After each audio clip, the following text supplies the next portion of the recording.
सुनो कमा के देवेला जे बारे जे तोरल मांगी न करो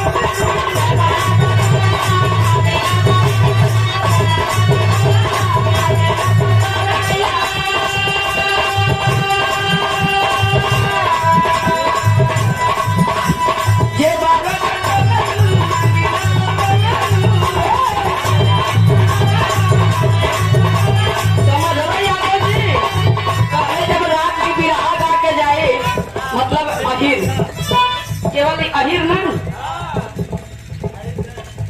कोनो कोनो अहिर रात की बिरहा गाय के जाते तो एक पाव घी पियते कहे कोनो कोनो अहिर जाते तो टंगनी फंसाई लेते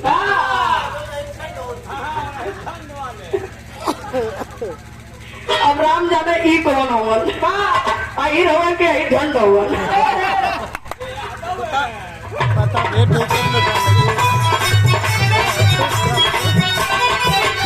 भैया तू तो बन डाला हुआ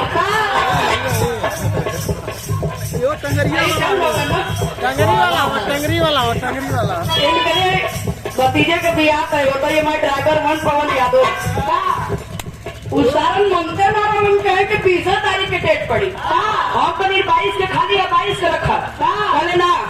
20 एक रखाई ई बहुत गलन के वहां लगन धरा में अरे यार कैसन का अहिर रहन मनता ही ना हम कह पहले ही बता तू पूछा कि नहीं वो अहिर हो के अहिर झंड होगा देखा अहिर तो सीधे सीधा मान जाते आ जवन अहिर झंड होला नाम ऐची वैची ज्यादा मारा थे आप लोग बुरा मत मानिए ये हमार भाषा मेहरारू कहे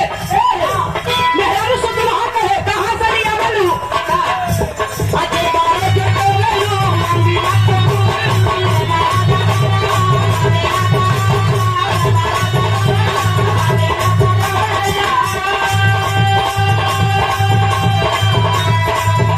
अजय बारे जो बोलू मंदी मत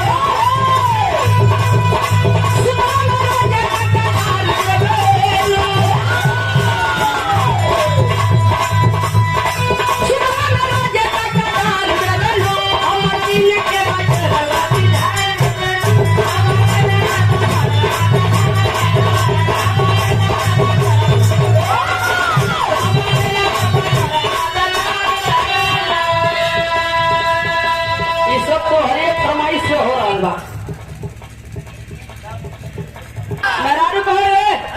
हमसे ज्यादा बैठो मत समझ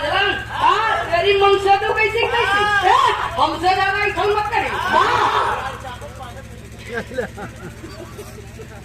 तू मेहरारू कहे सुना तुहार पैसा हम अपने ऊपर 1 रुपया ना खर्चे सुना तुहार पैसा जाला कहाँ